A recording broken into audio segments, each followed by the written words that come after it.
तो काफ़ी बच्चों की क्वेरीज थी कि सर क्लास 11th के लिए स्ट्रीम परसेंटेज क्राइटेरिया पर एक सेपरेट वीडियो बना दो कि अगर हमें अलग अलग स्ट्रीम लेकर पढ़ना है तो कितने % होने चाहिए। तो आज की इस वीडियो में इसी टॉपिक का डिस्कस करेंगे। पूरी बात को ध्यान से समझना कि अगर आपको क्लास 11th में साइंस विद मैथ स्ट्रीम लेकर पढ़ना है या फिर साइंस विदाउट मैथ या फिर कॉमर्स विद मैथ या फिर कॉमर्स विदाउट मैथ या फिर आर्ट स्ट्रीम लेकर पढ़ना है तो कितने % होने चाहिए अलग अलग सब्जेक्ट में और टोटल % कितना होना चाहिए। फ़िलहाल ये सेशन 2023-24 का है, लेकिन 24-25 के लिए भी यही चलेगा। ठीक है, तो ध्यान से देखो ताकि समझ में आ जाए, किसी प्रकार का डाउट ना रहे।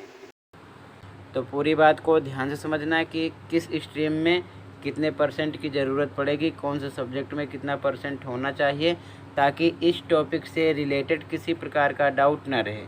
काफ़ी बच्चे बेसब्री से इंतज़ार कर रहे थे इस सर्कुलर का। तो यहाँ पर मेंशन किया गया स्ट्रीम के बारे में। अगर आपको साइंस विद मैथ स्ट्रीम लेकर पढ़ना है तो टोटल आपका जो रिज़ल्ट निकला हुआ क्लास 10th का, उसमें टोटल 5 सब्जेक्ट मिलाकर जो मेन सब्जेक्ट हैं टोटल, उनको मिलाकर 55% आपका रिज़ल्ट होना चाहिए, जिसमें सब्जेक्ट के लिए भी कुछ क्राइटेरिया है। इंग्लिश में 50% होना चाहिए, स्टैंडर्ड मैथ हो या फिर बेसिक मैथ। सबसे अच्छी बात यही है कि इस बार बेसिक हो या स्टैंडर्ड, कोई भी स्टूडेंट हो, अगर उसके 50% है मैथ में तो वो साइंस विद मैथ्स लेकर पढ़ सकता है। सबसे अच्छी बात यही है, ऐसा पहले नहीं था। ठीक है, तो यहाँ पर स्टैंडर्ड मैथ हो या फिर बेसिक मैथ हो, अगर आपके मैथ में 50% हैं तो आप साइंस विद मैथ्स पढ़ सकते हो, और उसके साथ में साइंस में भी 50% होना चाहिए।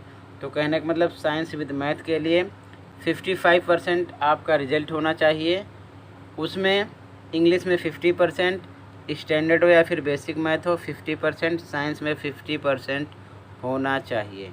इसके बाद में अगर आप साइंस विदाउट मैथ्स लेकर, ये स्ट्रीम है आपकी साइंस विदाउट मैथ्स, तो टोटल रिजल्ट में आपका 55% होना चाहिए, जिसमें इंग्लिश में 50%, स्टैंडर्ड मैथ हो या फिर बेसिक मैथ हो 40% होना चाहिए। ठीक है, साइंस में 50% होना चाहिए। ये जो क्राइटेरिया है साइंस विदाउट मैथ्स के लिए है। ठीक है, इसके बाद में अगर आपको कॉमर्स विद मैथ स्ट्रीम से पढ़ना है तो टोटल आपका रिजल्ट 50% का होना चाहिए। ठीक है, इंग्लिश में 45% होना चाहिए, स्टैंडर्ड मैथ हो या फिर बेसिक मैथ हो, ठीक है, 50% उसमें होना चाहिए, सोशल साइंस में 45% होना चाहिए कॉमर्स विद मैथ के लिए, इस स्ट्रीम के लिए। अगर आपको कॉमर्स विदाउट मैथ स्ट्रीम लेकर पढ़ना है तो टोटल रिजल्ट में 50% होना चाहिए, जिसमें इंग्लिश हो या फिर हिंदी हो, दोनों में से कोई एक 45% होना चाहिए। सोशल साइंस में 45% होना चाहिए। ये कंडीशन किसके लिए है? कॉमर्स विदाउट मैथ्स के लिए। ठीक है, इसके बाद में और यहाँ पर बताया जा रहा है ह्यूमैनिटीज़ स्ट्रीम में अगर कोई student economics as a subject के रूप में लेकर पढ़ना चाहता है तो टोटल ओवरऑल क्लास 10th का % 45 होना चाहिए, पांचों सब्जेक्ट को मिलाकर 45% होना चाहिए। अगर वो मैथमेटिक्स एज अ सब्जेक्ट के रूप में पढ़ना चाहता है तो क्लास 10th में स्टैंडर्ड मैथ हो या फिर बेसिक मैथ हो, उसमें 50% होना चाहिए।